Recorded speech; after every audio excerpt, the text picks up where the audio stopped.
Show के सभी guest, घटना या खबर काल्पनिक नहीं है। किसी भी तरह का हो हल्ला, गाली गलौज या बेमतलब की बहस यहाँ प्रतिबंधित है। किसी भी लिंग, जाति या धर्म को ठेस पहुँचाना हमारा मकसद नहीं है। हम पूरी रिसर्च और तर्क के साथ इसलिए चर्चा करते हैं ताकि झूठ से पर्दा उठ सके और सच आपके सामने आए। धन्यवाद।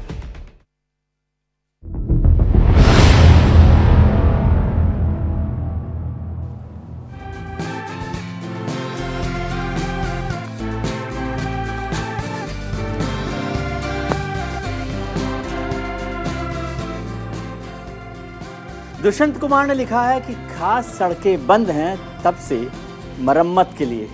यह हमारे वक्त की सबसे सही पहचान है। नमस्कार, मैं हूं विजय त्रिवेदी। आपने देखना शुरू कर दिया है हमारा 100% रिसर्च वाला खास शो सत्य की विजय। नफरत के बाजार में मोहब्बत की दुकान खोल रहा हूं।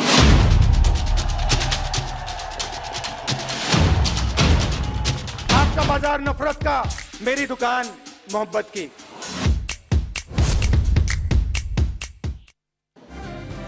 कोरोना की बढ़ती चिंताओं के बीच कांग्रेस की भारत जोड़ो यात्रा ने दिल्ली एनसीआर में दस्तक दे दी है। 24 दिसंबर को यानी कल राजघाट पर यात्रा के पहले चरण का समापन होगा।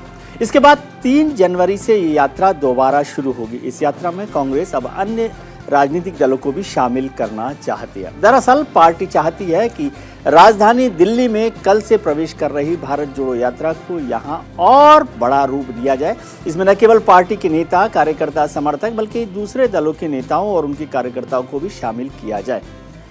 यानी साफ है कि दिल्ली में एंट्री के साथ ही इस यात्रा के जरिए कांग्रेस विपक्षी एकता का भी दमखम दिखाना चाहती है।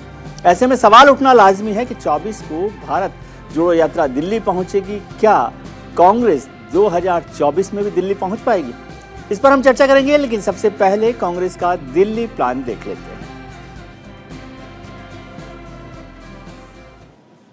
कांग्रेस का दिल्ली प्लान कल सवेरे जब दिल्ली पहुंच रही है भारत जोड़ो यात्रा राहुल गांधी जी की, उसमें भारत जोड़ो यात्रा को सफल बनाने के लिए पार्टी ने सभी विपक्षी दलों को चिट्ठी लिखी है कि आप सब लोग भी इसमें शामिल हो जाएं। इसकी सफलता के लिए सब लोगों को आना चाहिए।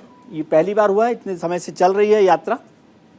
107 दिन पूरे हो गए। दिल्ली में भारत जोड़ो यात्रा में शामिल होने की अपील की गई है, जो कल सवेरे दिल्ली पहुंच रही है। बदरपुर बॉर्डर से फरीदाबाद से होते हुए यानी हरियाणा से दिल्ली में उसकी एंट्री हो रही है। उसने कहा कि समान विचारधारा वाली पार्टियां इस यात्रा में उनका साथ दे, कांग्रेस का साथ दे, समान विचारधारा वाली, सेम आइडियोलॉजी की। कल के बाद लेकिन यात्रा को 9 दिन का ब्रेक मिलेगा और फिर 3 जनवरी से यानी 2023 में 3 जनवरी से ये यात्रा फिर से शुरू होगी। तब तक ब्रेक रहेगा। अब तक जो यात्रा है 107 दिन में 9 राज्य और 46 जिलों में 3022 किलोमीटर की यात्रा को पूरा कर चुके, सफर को पूरा कर चुके। भारतीय राजनीति में एक कहावत सालों से प्रचलित है कि दिल्ली का रास्ता उत्तर प्रदेश से होकर जाता है, लेकिन राहुल गांधी की यात्रा दिल्ली होते हुए उत्तर प्रदेश पहुंचेगी। गाजियाबाद के लोनी बॉर्डर से भारत जोड़ो यात्रा यूपी में एंटर करेगी। इसके बाद 4 जनवरी को बागपत, 5 जनवरी को शामली और 6 जनवरी को कैराना से होकर हरियाणा के सोनीपत जिले में प्रवेश कर जाएगी। यूपी के कुल 75 जिलों में से महज 3 जिलों में ये यात्रा निकलेगी। लेकिन इस दौरान राहुल राजनीतिक समीकरण साधते हुए नजर आएंगे। आइए अब आपको बताते हैं कि यूपी में भारत जोड़ो यात्रा के 4 दिनों में राहुल गांधी का क्या है प्लान।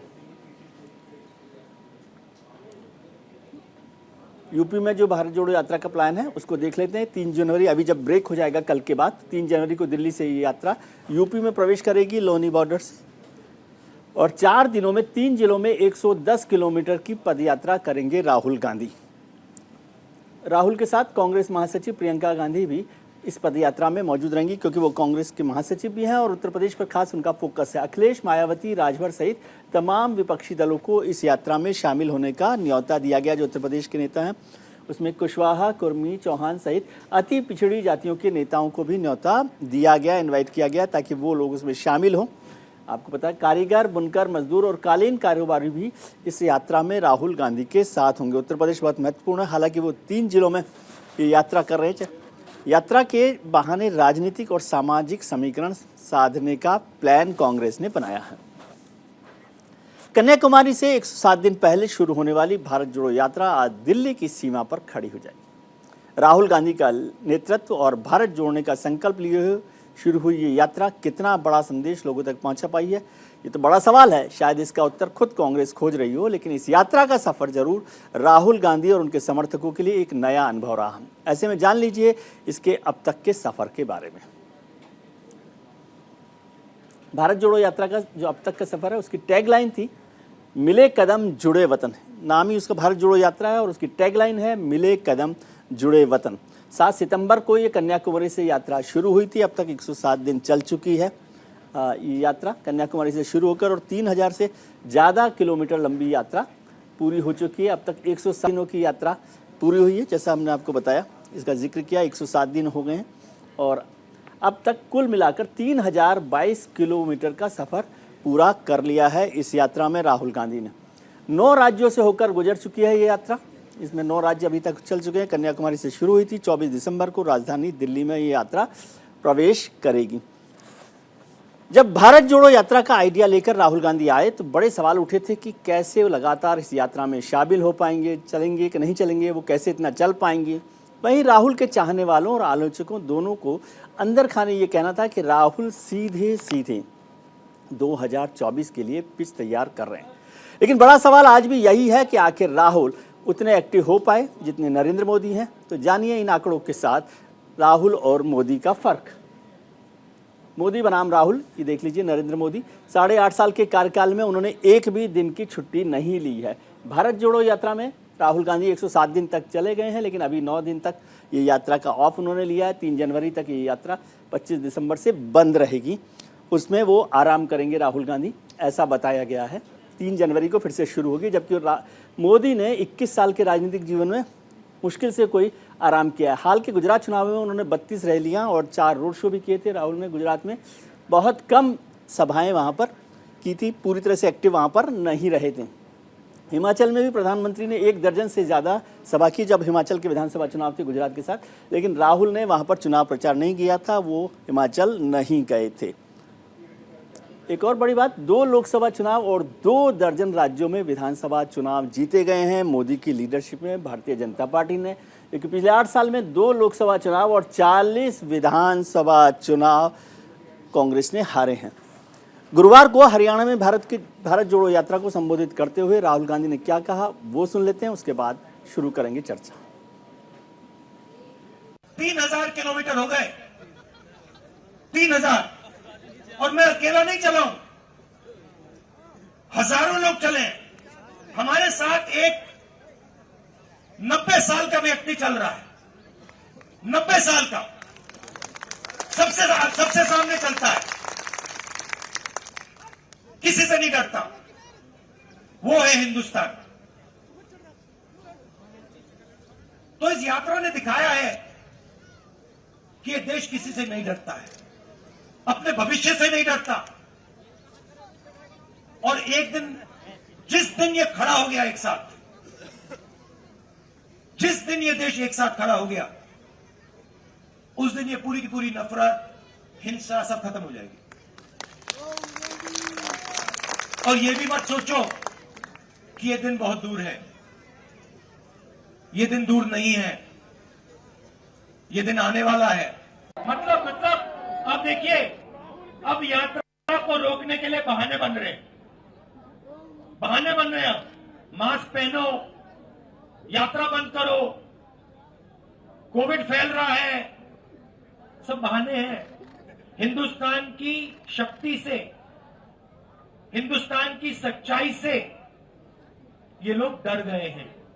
ये सच्चाई।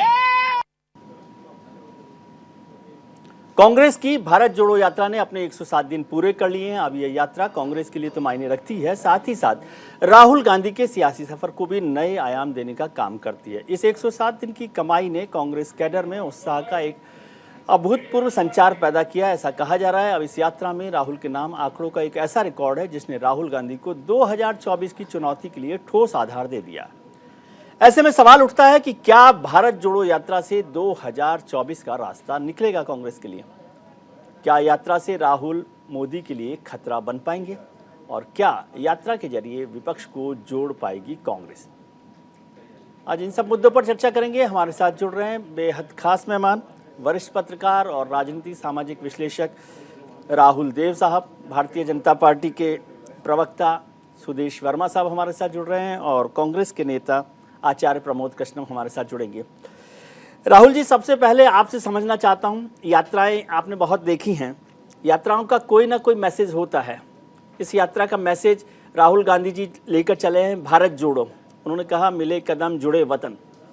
क्या आप समझते हैं कि वो मैसेज, जो भी मैसेज राहुल गांधी देना चाहते थे या जिस मंजिल पर वो पहुंचना चाहते हैं, उसको किसी हद तक पूरा कर पाए हैं? विजय जी, इसका सही जवाब तो राहुल गांधी ही दे सकते हैं कि उनके मन में क्या था, उन्होंने क्या अपने सामने लक्ष्य रखे थे, दूरगामी और अल्पावधि वाले, और कितने उसमें हासिल कर पाए वो, ये तो बिल्कुल उनके अपने अंदर मन की बात है जी। लेकिन जो हम देख सकते हैं, अनुमान लगा सकते हैं कि जो इस यात्रा ने काम किया है जी, वो एक दो काम जरूर हुए हैं जी। ये वोट जुटाने वाली यात्रा तो नहीं थी, ये तो पहले दिन से साफ था और राहुल इसको लगातार कहते रहे हैं, तो इसको सीधे सीधे चुनाव से जोड़ना ठीक नहीं होगा जी। हालांकि अंततः राजनीति में या राजनीतिक व्यक्ति जो कुछ भी करता है वो अंततः चुनाव लड़ने और जीतने की ओर जाता है जी। लेकिन वो अंतिम लक्ष्य है, उसके बीच में भी कई पड़ाव आते हैं। दूसरी एक काम जो हुआ है वो ये कि राहुल गांधी की छवि जो कई वर्षों में कोशिश करके उसको एक अगंभीर नेता की जो छवि बनाई गई थी और बनी थी, उसमें उनका भी योगदान रहा है जी। वो छवि अब हट गई है, ध्वस्त हो गई है और अब एक गंभीर, एक दृढ़ निश्चयी और अपने निश्चय के लिए पूरी मेहनत से बिना हटे, बिना थके काम करने वाले एक नेता की उनकी छवि बनी है। ये भी कि वो देश के प्रति ईमानदार हैं, गंभीर हैं जी। और उनके सामने केवल चुनाव जीतना ही लक्ष्य नहीं है, कुछ चुनाव जीतने से बड़े लक्ष्य सामने रखकर, कुछ बड़े विचार सामने रखकर वो ये यात्रा कर रहे हैं जी। और मैं ये कहने में मुझे कोई संकोच नहीं है कि पहली बार मुझे राहुल गांधी के लिए थोड़ा मेरे मन में प्रशंसा का भाव जगा जी। जब मैंने उनकी राजस्थान की पूरी प्रेस कॉन्फ्रेंस सुनी जी।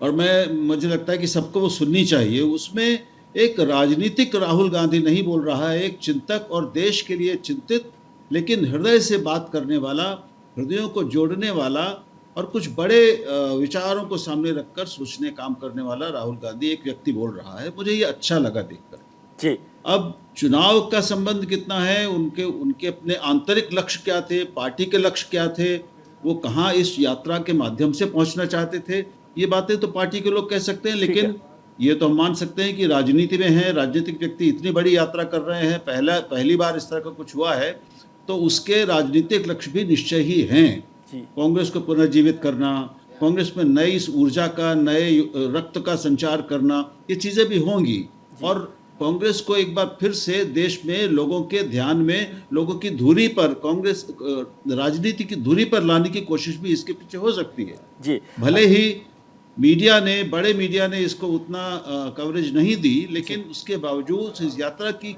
बातें और खबरें और चित्र लोगों तक पहुंचे हैं, तो इसका निश्चय ही प्रभाव होगा जी।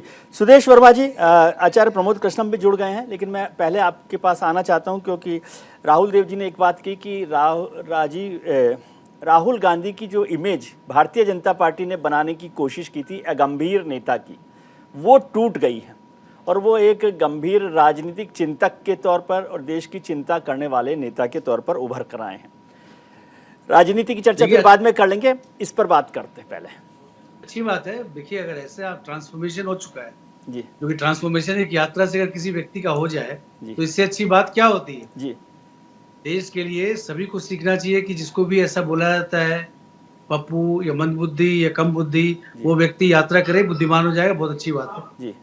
सीखना चाहिए। डिस्कवरी ऑफ इंडिया लिखा था जवाहरलाल नेहरू जी ने, उनके नाना जी ने, उसको पढ़ लेते तो बहुत ज्ञान उससे मिल जाता जी। भारत के बारे में जो समझ है यात्रा से जरूर आती है जी, लेकिन यात्रा के दरमियान राहुल जी का एजेंडा क्या था? भारत जोड़ो। भारत क्या टूटा हुआ है जी? भारत कब टूटा जो कि जोड़ने की बात कर रहे हैं? भारत जुटा ही हुआ है जी। कांग्रेस से टूटा था, तो कांग्रेस से भारत को जोड़ने का प्रयास, ये शुद्ध राजनीतिक यात्रा है।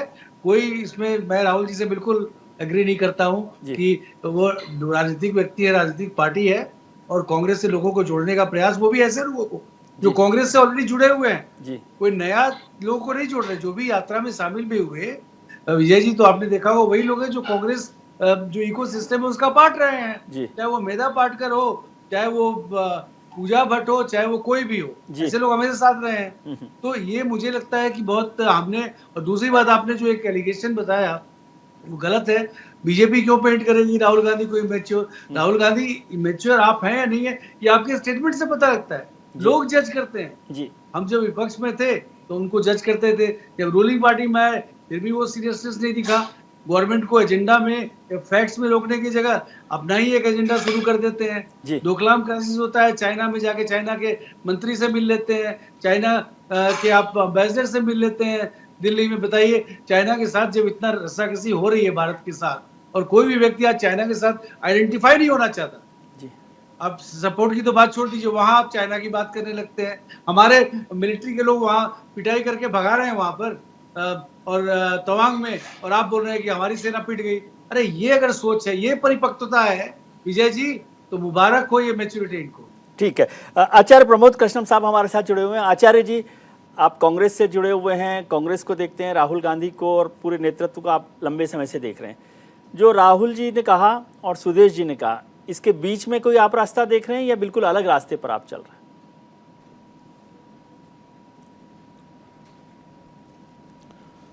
देखिए, भारतीय जनता पार्टी का ये फर्ज बनता है कि वो अपने विपक्षी नेताओं के हर काम में कोई ना कोई खोट ढूंढे। राहुल गांधी जी जब से राजनीति में आए हैं तब से लेके आज तक राहुल गांधी जी के किसी भी वक्तव्य का, किसी भी बयान का, किसी भी एक्ट का, किसी भी काम का बीजेपी ने कभी स्वागत तो किया नहीं होगा, ना सराहना की होगी। तो अगर राहुल गांधी जी कोई वक्तव्य दें, उसकी आलोचना हो तो समझ में आता है। राहुल गांधी जी कोई बयान ऐसा दें या प्रेस कॉन्फ्रेंस करें या कोई ऐसा काम करें, रैली करें, उसकी आलोचना करी जाए तो भी समझ में आती है। लेकिन राहुल गांधी एक यात्रा करें, पद यात्रा करें, कन्याकुमारी से कश्मीर तक बड़े पवित्र भाव को लेके यात्रा करें, उसकी भी आलोचना करना, उसमें भी खोट ढूंढना, उसको भी उसके बारे में भी निगेटिविटी फैलाना, ये बीजेपी को शोभा नहीं देता। बीजेपी एक सत्ताधारी पार्टी है, देश की बहुत बड़ी पार्टी है, लेकिन कांग्रेस पार्टी वो पार्टी है जिसने देश की आज़ादी की लड़ाई से लेकर देश की आज़ादी के बाद इस देश में बहुत सेवा की। सर, अभी हम कांग्रेस बीजेपी पर चर्चा ही नहीं कर रहे, हम पूछ रहे हैं आपसे कि क्या आप इस यात्रा को कैसे देख रहे हैं? क्या ये सफल यात्रा के तौर पर आप देख रहे हैं? कांग्रेस बीजेपी का इतिहास तो हमेशा चलता रहता है।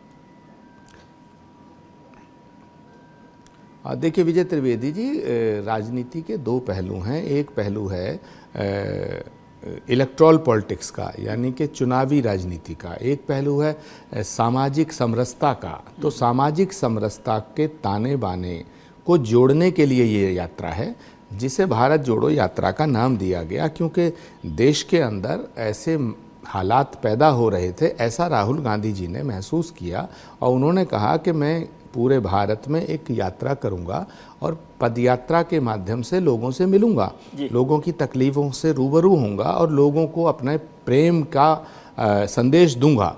तो इसमें कौन सी बुराई है भाई? एक आदमी पैदल चल रहा है और वो भी देश की एकता के नाम पे चल रहा है, तो इसमें तो कोई बात है नहीं। जहाँ तक सवाल है इसका फ़ायदा और नुकसान का, तो इसका फ़ायदा क्या होगा, इसका नुकसान क्या होगा, ये तो समय बताएगा। राहुल गांधी जी ने ये बात खुद कही है कि इस यात्रा का राजनीतिकरण नहीं किया जाना चाहिए और राजनीतिक लाभ और नुकसान, हानि, उसके दृष्टिकोण से इसको नहीं देखा जाना चाहिए। और उन्होंने ये बात प्रूव की, क्योंकि गुजरात में चुनाव था, यात्रा गुजरात नहीं गई, हिमाचल में चुनाव था, यात्रा हिमाचल नहीं गई। तो मुझे लगता है राहुल गांधी जी के इस संकल्प का स्वागत होना चाहिए। ठीक है, राहुल देव जी, आपसे समझना चाहता हूँ इस पर इलेक्टोरल पॉलिटिक्स, और इस पर तो चर्चा करेंगे। और राहुल जी गुजरात गए नहीं, हिमाचल गए नहीं, उससे कांग्रेस ही दुखी हुई है, सुखी हुई है, इस पर चर्चा हम फिर करेंगे। लेकिन इस सवाल का कि जो भारत जोड़ो यात्रा, जिसका सुदेश जी कहते हैं भारत तो टूटा नहीं है, इसका यदि उल्टा सवाल मैं पूछूं आपसे कि क्या राहुल गांधी कम से कम ये मैसेज दे पाए देश को कि भाई भारतीय जनता पार्टी की सरकार देश को तोड़ रही है? ये मैसेज कहीं कम्युनिकेट हुआ है जिसको हम जोड़ने की कोशिश कर रहे हैं? अखिल भारतीय ये भी स्ट्रॉन्ग मैसेज है ना, ये भी। नहीं है, उनकी ओर से जरूर है, लेकिन पहली बात यह है कि वो संदेश कितने लोगों तक पहुंचा। जी वही क्या उस संदेश को जो हमारे अब ज़्यादा प्रभावशाली मुख्य धारा का मीडिया है, टीवी बड़े चैनल हैं, जो अखबार हैं, उन्होंने क्या उसको आगे पहुंचाया है? क्या उसकी कवरेज पर्याप्त हुई है? मुझे नहीं लगता कि पर्याप्त हुई है जी। और क्यों नहीं हुई है ये भी हम समझ सकते हैं, कुछ बताने की ज़रूरत नहीं है जी। दूसरी बात कि कितना पहुंचा है, ये तो इसके लिए कोई सर्वेक्षण हो अखिल भारतीय तभी, क्योंकि यहाँ दिल्ली में बैठ के हम ये नहीं कह सकते कि जिन 9 राज्यों से और 46 जिलों से वो गुजरी है, वहाँ के लोगों के कितने लोगों तक ये पहुंचा संदेश, उनके मन पर उसका क्या असर हुआ, उनका मन बदला कि नहीं। और तो ये सारे बहुत बड़े सवाल हैं, इस पे हम और आप बैठ के हम राय दे सकते हैं, लेकिन हम ये नहीं कह सकते कि ये मेरी राय, ये सर्वेक्षण है पूरे देश का, इसलिए मैं ये नहीं कहूँगा। नहीं, जैसे मैं आपको इसको दूसरे तरीके से समझना चाहता हूँ कि जैसे हम बीजेपी के एक सबसे बड़ी यात्राओं में से मानी जाती है देश की भी, राम मंदिर रथ यात्रा जो लालकृष्ण आडवाणी जी ने की, उस यात्रा को खत्म होने तक, बल्कि वो यात्रा तो बीच में ही खत्म हो गई, उस यात्रा का मैसेज इस तरह से पर्कुलेट हुआ कि देश भर में राम जन्मभूमि आंदोलन की एक बड़ी वेव बन गई। उसका इलेक्टोरल पार्ट हम छोड़ रहे हैं, लेकिन एक मैसेज, एक माहौल जो है वो बना। तो क्या इससे राहुल जी की यात्रा से भारत जोड़ो का माहौल बना है, या भारतीय जनता पार्टी नरेंद्र मोदी की सरकार भारत तोड़ रही है, इसका मैसेज कम्युनिकेट हुआ है? क्या ऐसा लगता है आपको? मुझे नहीं लगता कि उस हद तक हुआ है जिस हद तक राहुल गांधी को अपेक्षा रही होगी जी। क्योंकि उनका मुकाबला जिस शक्ति से है, भारतीय जनता पार्टी की शक्ति, संघ परिवार की शक्ति, इस सरकार की शक्ति, वो शक्ति अपने आप में समग्रता में इतनी विराट जी, उसके जैसा ही संगठन, उसके जितने कार्यकर्ता, उसके जैसे संसाधन और समय चाहिए। और कांग्रेस के पास ना तो वैसे कार्यकर्ता हैं, ना उतने कार्यकर्ता हैं, ना उतने संसाधन हैं, और ना समर्पित कार्यकर्ताओं और नेताओं की इतनी बड़ी सेना है जैसी भाजपा के पास है, या संघ परिवार के पास है, या संघ के पास है जी। तो कांग्रेस अपनी ताकत पर तो ये असमान युद्ध है, इसका वो मुकाबला कर ही नहीं सकती जी। तो इसमें बहुत लंबा समय लगेगा, लेकिन उन्होंने ये प्रयास किया, इसको स्वीकार किया जाना चाहिए। नफरत के बाजार में मोहब्बत की दुकान खोल रहा हूं।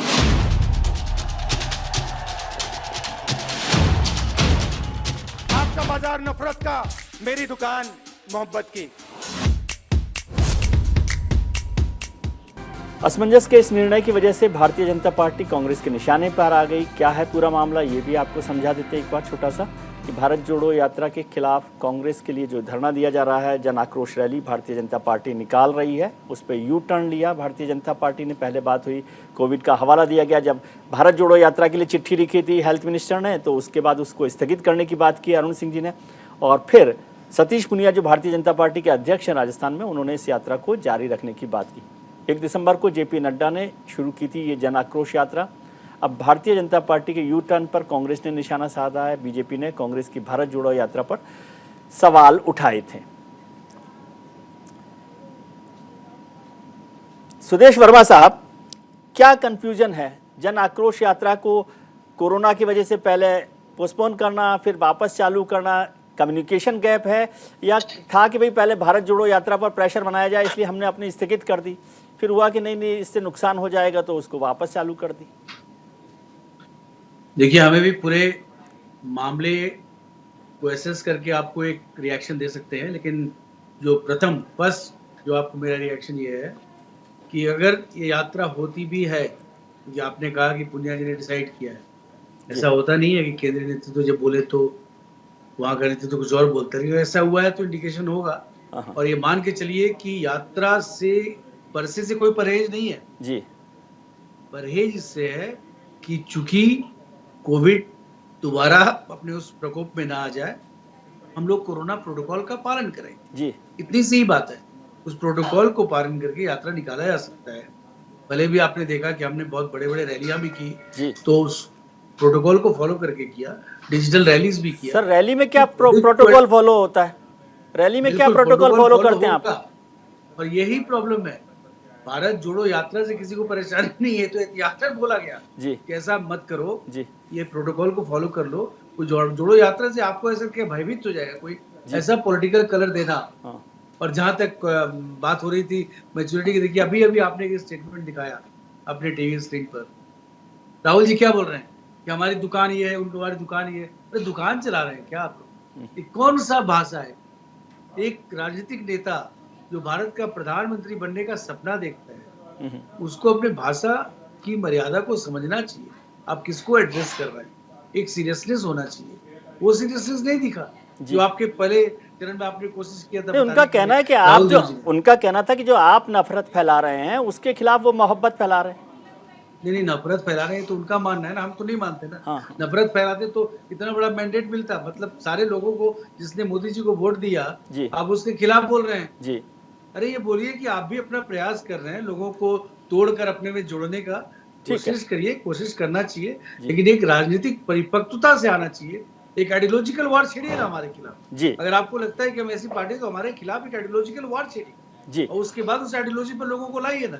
आपकी आइडियोलॉजी क्या पूछा जाए तो कुछ नहीं बोलेंगे। सेकुलरिज्म कोई आइडियोलॉजी होता है? सेकुलरिज्म अपने आप में एक आइडियोलॉजी नहीं है। सेकुलरिज्म तो आपके कॉन्स्टिट्यूशन में, उसको तो सब फॉलो करता है जी, जो भी सत्ता में आता है उसको फॉलो करता है। ठीक है आचार्य जी, आइडियोलॉजी पर बात करूंगा, लेकिन एक सवाल मैं समझना चाहता हूं कि ये यात्रा जो अभी तक समझ में आई, जैसे आप कहा गया कांग्रेस ने कि विपक्षी नेता भी जुड़ जाएं, क्या ये यात्रा भारतीय जनता पार्टी के खिलाफ है या फिर जो विपक्षी पार्टियां हैं उन पर यह साबित करने की भाई कि सबसे बड़ा मैं हूं? अब आपको सबको कांग्रेस के अम्ब्रेला के अंडर में आना है। जो एक्सरसाइज हो रही थी वो एक्सरसाइज, क्योंकि बीजेपी रूल्ड स्टेट में तो आपने हिम्मत नहीं की दिखाने की। देखिए विजय त्रिवेदी जी, ये बात कहने की बात थोड़ी है, ये तो स्वतः सिद्ध है कि कांग्रेस पार्टी एक बहुत बड़ी पार्टी है और भारतीय जनता पार्टी को राष्ट्रीय स्तर पर अगर कोई पार्टी चुनौती दे रही है और चुनौती दे सकती है नेशनल लेवल पे, वो तो कांग्रेस है जी। आज भी कांग्रेस पार्टी की कई राज्यों में सरकार है। अभी हमने बीजेपी से हिमाचल को छीना है जी। और पूरे देश के अंदर कांग्रेस पार्टी पूरी ताकत से भारतीय जनता पार्टी का विरोध कर रही है। तो हमें किसी रीजनल पार्टी की और हमें किसी क्षेत्रीय दल की कोई ऐसी आवश्यकता नहीं है कि हम इस यात्रा को सफल करने के लिए किसी की हमें आवश्यकता है। लेकिन क्योंकि विषय पार्टी नहीं है, विषय राष्ट्रीय एकता है। भारत जोड़ो का जो उद्देश्य है, भारत जोड़ो का जो लक्ष्य है, वो सामाजिक समरसता का ताना बाना जो टूट रहा है, जो कमज़ोर हो रहा है, जिसमें ऐसा लग रहा है कि हम लोग एक दूसरे से दूर हो रहे हैं, उनको जोड़ने का काम और जोड़ने का उद्देश्य लेकर के ये यात्रा शुरू हुई थी। और राहुल गांधी जी ने जब यात्रा शुरू हुई थी तो इसके विषय में स्पष्ट रूप से ये बोला था कि समान विचारधारा वाले लोग हमारा साथ दे सकते हैं। इसीलिए इसमें योगेंद्र यादव जुड़े, इसमें मेधा पाटेकर जुड़ी, इसमें और कई पार्टियों के नेता जुड़े। इसमें तो समान विचारधारा वाले लोगों को आह्वान करना ये तो कोई गलत बात नहीं है। अब ये फैसला तो रीजनल पार्टीज का दूसरी पार्टियों के नेताओं को करना है कि उनके दृष्टि में इस यात्रा का कितना महत्व है। अगर वो इस यात्रा का महत्व समझेंगे राष्ट्रीय एकता के दृष्टिकोण से तो इसमें जुड़ेंगे, और अगर किसी वजह से वो नहीं जुड़ सकते हैं तो हम उनका भावनात्मक समर्थन चाहते हैं। जहाँ तक सवाल है बीजेपी के खिलाफ लड़ाई लड़ने का, 2024 में लड़ाई लड़ने का, तो वो तो ऑब्वियस है। बीजेपी को अगर रोकना है तो कांग्रेस के बिना तो रोका नहीं जा सकता है जी। लेकिन प्रभु, आप हमेशा सुनाते रहते हैं कथाओं में कि आए थे हरिभजन को ओटन लगे कपास। तो पॉलिटिकल पार्टी का लीडर पॉलिटिक्स के अलावा सब कुछ कर रहा है और इतनी शिद्दत है कि 9 दिन की छुट्टी लेकर दिल्ली में विश्राम करेंगे, और वो 9 दिन आप गुजरात और हिमाचल में निकाले नहीं आपने। तब तो कहा कि यात्रा को नहीं छोड़ेंगे।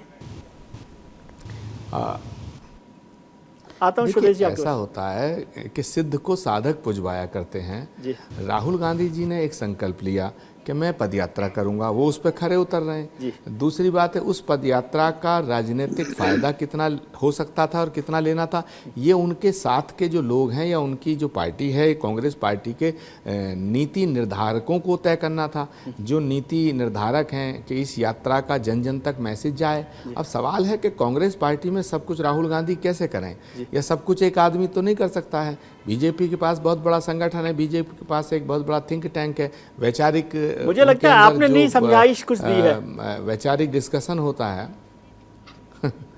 अब कांग्रेस पार्टी में कुछ बीमारियां हैं विजय त्रिवेदी जी, उन बीमारियों का इलाज भी कोशिश हो रही है करने की। अब उन बीमारियों का इलाज मैं तो नहीं कर सकता हूँ, उन बीमारियों का इलाज या तो राहुल गांधी कर सकते हैं या खड़गे जी कर सकते हैं, ठीक। लेकिन उन बीमारियों की वजह से कांग्रेस पार्टी को जो राजनीतिक लाभ इस यात्रा का मिलना चाहिए वो उतना नहीं मिल पा रहा है, मैं भी इसको स्वीकार करता हूँ। जी राहुल जी के पास आऊँ। सुदेश जी, आप कुछ कमेंट करना चाहते थे, एक छोटा कमेंट। एक बड़ा इंटरेस्टिंग ऑप्शन मैं बोल नहीं पाया जी।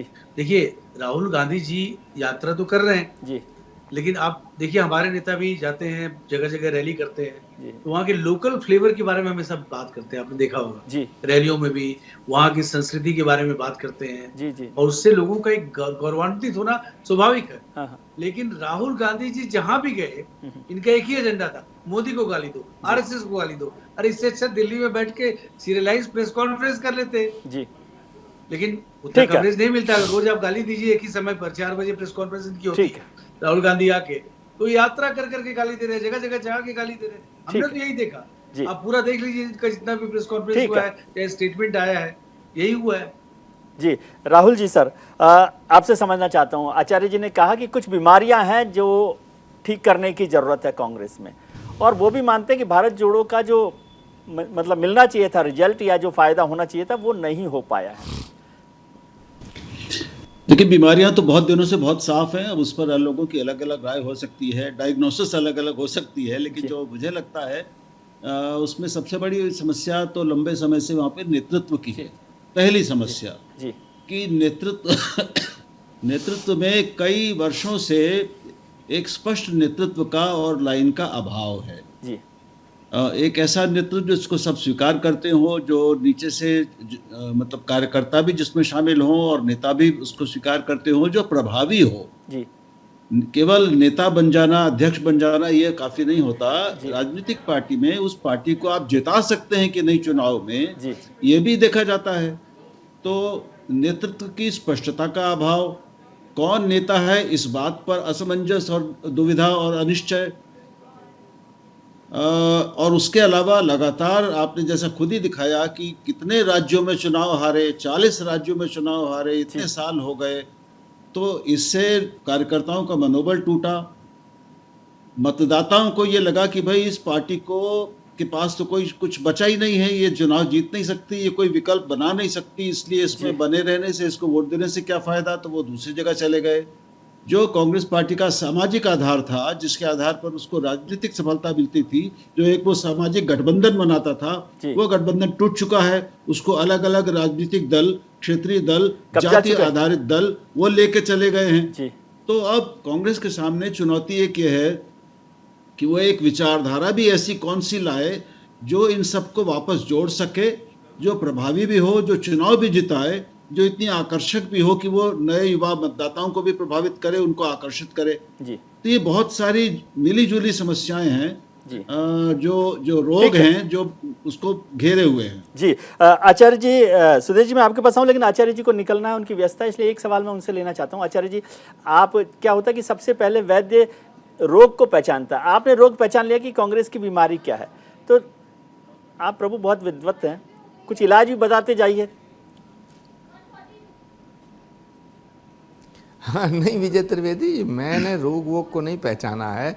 मुझे ऐसा लगता है कि कुछ बीमारियां हैं तभी तो सफलता नहीं मिल रही है। आखिर कोई ना कोई कारण तो है। देश की जनता कांग्रेस पार्टी की सही बात को गलत मान रही है और बीजेपी की गलत बात को सही मानती आ रही है, तो कोई ना कोई बीमारियां तो हैं। और इससे उलट बात तो नहीं है आचार्य जी, इससे उलट बात तो नहीं है कि कांग्रेस जो है, इससे उलट बात तो नहीं है कि कांग्रेस जो गलत बात को सही मान रही हो। नहीं विजय त्रिवेदी जी, मुझे आप बताइएगा कि राहुल गांधी जी 2018 में अध्यक्ष थे कांग्रेस पार्टी के। हमने मध्य प्रदेश, राजस्थान और छत्तीसगढ़ तीनों में सरकार बनाई। उससे पहले पंजाब में सरकार बनाई। उसके बाद जब 2019 का चुनाव आया तो राहुल गांधी जी के नेतृत्व में लोकसभा का चुनाव हुआ, जिसे हम बुरी तरह हार गए। जब हम हारे तो राहुल गांधी जी ने नैतिक मूल्यों का निर्वहन करते हुए इस्तीफा दे दिया। तो जब राहुल गांधी जी ने इस्तीफा दिया था तो उन्होंने ये कहा था मैं अब अध्यक्ष नहीं बनूंगा और ना मेरे परिवार का अध्यक्ष बनेगा।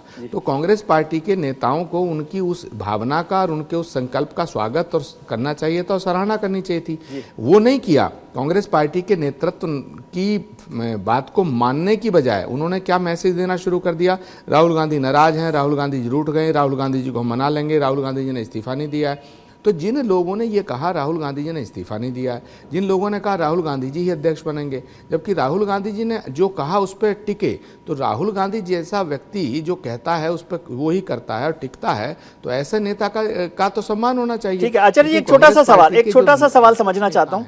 आप उत्तर प्रदेश से हैं आचार्य जी, एक छोटा सा सवाल समझ। गांधी जी के उस संकल्प का सत्यानाश कर दिया। जिस फैसले की वजह से राहुल गांधी की सराहना होनी चाहिए थी, उस फैसले की वजह से उनका मजाक बना। ठीक है, मैं एक छोटा सा सवाल समझना चाहता हूँ आचार्य जी, एक छोटा सा सवाल समझना चाहता हूँ। आप उत्तर प्रदेश से हैं, क्या आप मानते हैं कि ये भारत जोड़ो, मैं राहुल गांधी की बात नहीं कर रहा, जिसने भी प्लान बनाया भारत जोड़ो यात्रा का, इस फैसले को आप गलत मानते हैं कि उत्तर प्रदेश में आपने समय नहीं दिया, जो कि सबसे बड़ा प्रदेश है, पॉलिटिकली सबसे एक्टिव प्रदेशों में से एक है, और बिना उत्तर प्रदेश में पकड़ बनाए आप कुछ नहीं कर सकते। 80 सीटों को छोड़कर आप गुजर रहे हैं, ऐसे चुपचाप क्यों जा रहे हैं? इतना क्या डर है योगी जी से या बीजेपी से? देखिए, कांग्रेस पार्टी को और राहुल गांधी को किसी से डर नहीं है। ना तो हम योगी जी से डरते, ना बीजेपी से डरते। कांग्रेस पार्टी वो पार्टी है जो अंग्रेजों से नहीं डरी, लेकिन रणनीति तो बनानी पड़ेगी ना। आप इसको ठीक मान रहे हैं सर? पैदल भी चले, राहुल गांधी 3 दिन यूपी में 3 दिन काफी मानते हैं आप? नहीं, बिल्कुल मैं ऐसा मानता हूं कि पहली बात, सिर्फ यूपी को नहीं छोड़ा है, बिहार को छोड़ा गया, झारखंड को छोड़ा गया, गुजरात को छोड़ा गया। तो जिन लोगों ने इस यात्रा का रूट तैयार किया, रोड मैप तैयार किया, जिन लोगों ने भारत जोड़ो यात्रा का पूरा डिजाइन किया, मेरा सवाल तो उन पे भी है। हाँ, कभी भारत वही मैं पूछ रहा हूं, मतलब ये सवाल बनता है ना कि ठीक नहीं किया गया, नहीं गुजरेगी तो फिर किससे गुजरेगी? जी बिल्कुल बनता है। आपके सवाल से मैं नहीं बचना चाहता हूं, लेकिन मुझे ऐसा लगता है कि जिस तरह एक यात्रा दक्षिण से उत्तर हो रही है, तो अभी एक यात्रा की अब आवश्यकता है पूरब से पश्चिम की, उसमें शायद उत्तर प्रदेश और बिहार सब आ जाए। चलिए, बहुत बहुत शुक्रिया आपको, इस विषय को रखूंगा जी, बहुत शुक्रिया आपका आचार्य जी, आपने वक्त निकाला हमारे लिए। सुदेश जी, यात्राएं होती हैं, सफल होती हैं, असफल होती हैं, पॉलिटिकली, इलेक्टोरली सब कुछ होता है। हमने भारत के वो उदय यात्रा भी देखी थी, भारत उदय यात्रा भी। राहुल जी की मजाक उड़ाना तो ठीक है, भारत उदय यात्रा भी देखिए, उसका नतीजा भी आपको पता है। तो यात्राएं होती हैं, उसका अपना मकसद होता है, जरूरी नहीं होता कि हर बार मंजिल पर पहुंचा जाए। कई बार ट्रेन डिरेल होती है, कई बार लेट होती है। देखिए विजय जी, हम लोगों से ज्यादा यात्रा के बारे में कौन समझेगा जी। अडवाणी जी ने यात्रा की, जोशी जी ने यात्रा की, उसमें नरेंद्र मोदी जी थे उस समय जी, उनके सारथी जी, जोशी जी के। आपको पता है कि यात्रा के थ्रू बीजेपी ने अपना प्रभाव बढ़ाया जी, और जरूरी नहीं है कि यात्रा का आपको इमीडिएट रिजल्ट मिले जी, क्योंकि लॉन्ग टर्म होता है जी। और हम इसको डिनाई नहीं कर सकते कि यात्रा का क्या इम्पैक्ट होगा, पॉजिटिव या नेगेटिव।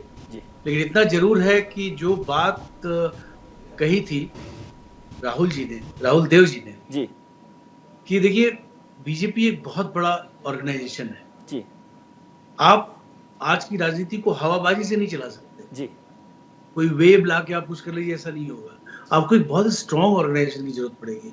और देखिए क्या चीज है जो भारतीय जनता पार्टी के कार्यकर्ता को जोड़ता है बीजेपी से, आपको मानना पड़ेगा। मैं बहुत बार बोलता हूँ बीजेपी में लाख खामी हो, लेकिन आप बीजेपी के पैट्रियोटिज्म को, उसके राष्ट्र के प्रति जो प्रेम है, अगाव प्रेम, उसको आप चैलेंज नहीं कर सकते जी। और ये अपने आप में एक यूनिक चीज है और यही है जो कार्यकर्ता को जोड़ता है और सत्ता में पार्टी को लाया जाता है।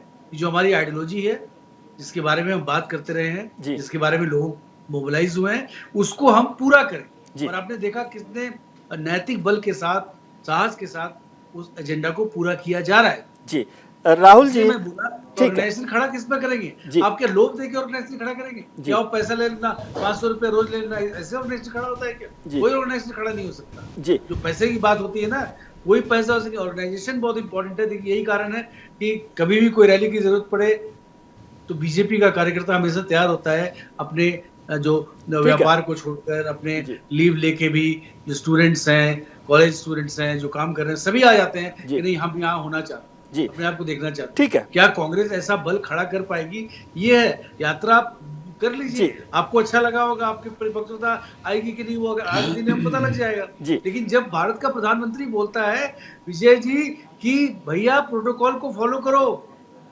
तो ये अगर आप नहीं करेंगे तो लोग आपके साथ नहीं जुड़ेंगे, क्योंकि कोविड का देखा है लोगों ने, आपको याद होगा शायद ही कोई घर होगा जिसमें मृत्यु नहीं हुई होगी, लोगों ने उस सर आप देखिए सुदेश जी, आज मैं उस पर बात नहीं कर रहा, उसके ये है कि क्योंकि फिर इशू जो है डाइवर्ट होता नहीं, तो बहुत सारी बातें ये सतीश पुनिया जी को भी समझाइए, ये प्रवासी भारतीय सम्मेलन होगा उसमें भी समझाइए, शादियों में जाते वक्त भी सोचिए, इसलिए उस इशू पर मैं नहीं जाना चाहता। अभी आज हम केवल यात्रा पर फोकस कर रहे थे।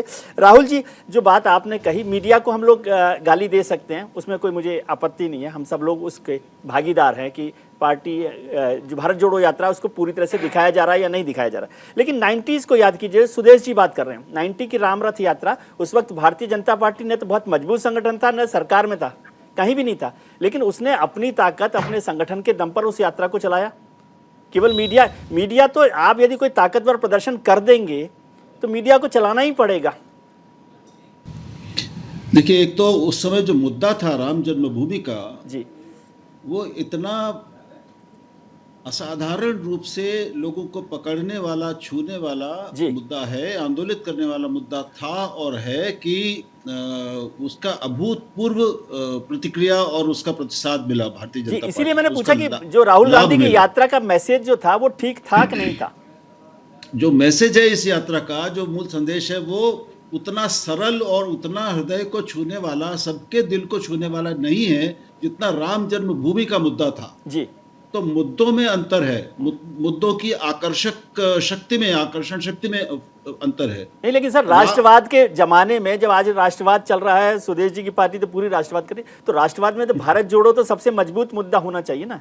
इसका मतलब है कि आपकी क्रेडिबिलिटी नहीं है भारत जोड़ने की।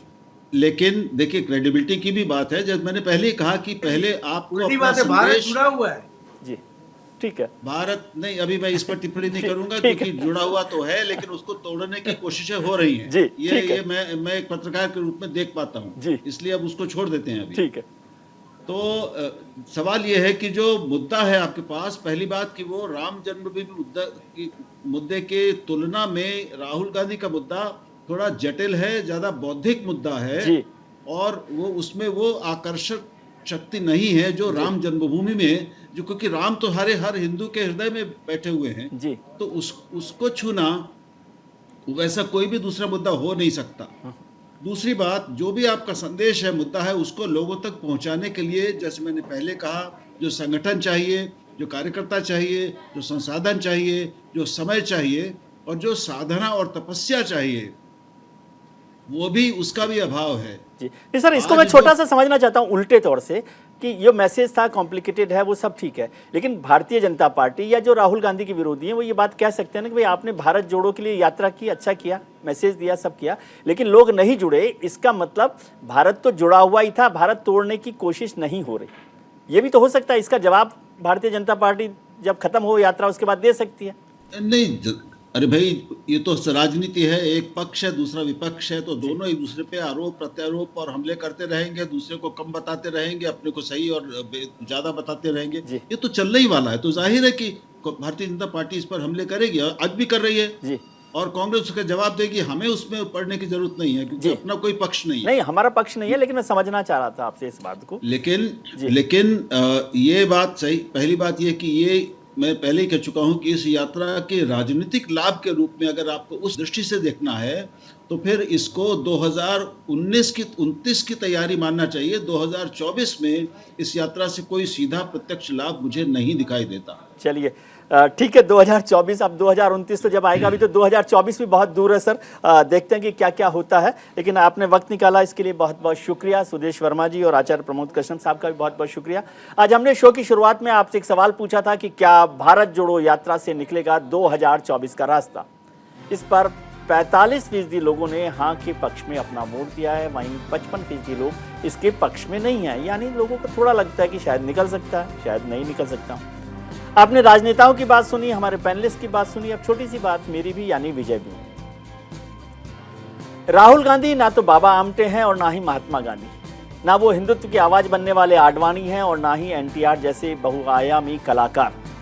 जो स्वयं जो भी चाहते हों, लेकिन उनकी पार्टी कांग्रेस उनसे बहुत कुछ अपेक्षा रखती है। और किसी भी राजनीतिक दल का अंतिम लक्ष्य सत्ता पाना ही होता है, ना कि धूल फेंकना। लेकिन क्या राहुल इस अरमान को पूरा कर पाएंगे?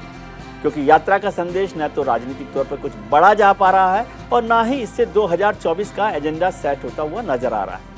तो फिर राहुल की इस यात्रा का हासिल क्या है? केवल इतनी लंबी पदयात्रा का रिकॉर्ड बनाना, पहली बार प्रतिष्ठा की ऊंची मीनारों से उतरकर आम भारतीयों से रूबरू होना, लोगों के दुख दर्द में शामिल होने का संदेश देने की कोशिश करना, या फिर नरेंद्र मोदी जैसे राजनेता के आभा मंडल और राजनीतिक शैली को खुली चुनौती देने का साहस दिखाना, या फिर ये संदेश देना कि सत्ता की तमाम कोशिशों के बाद भी देश में प्रतिरोध विरोध के स्वर को दबाना या खारिज करना नामुमकिन है। क्योंकि भारत एक लोकतंत्र है जो समानता और सौहार्द में विश्वास रखता है। ऐसे में सवाल कई हैं, लेकिन राहुल की यात्रा अभी भावुकता के दौर में है। असली चुनौतियां तो उसके बाद शुरू होंगी। राहुल ने जिम्मेदारी उठाने की तैयारी दिखाई है, उसके लिए उन्हें बहुत शुभकामनाएं। आज के कार्यक्रम में इतना ही। उम्मीद करता हूं कि आपका आने वाला कल आज से बेहतर होगा। आप अपना ख्याल रखिए और उनका ख्याल रखिए जो आपका ख्याल रखते हैं। नमस्कार।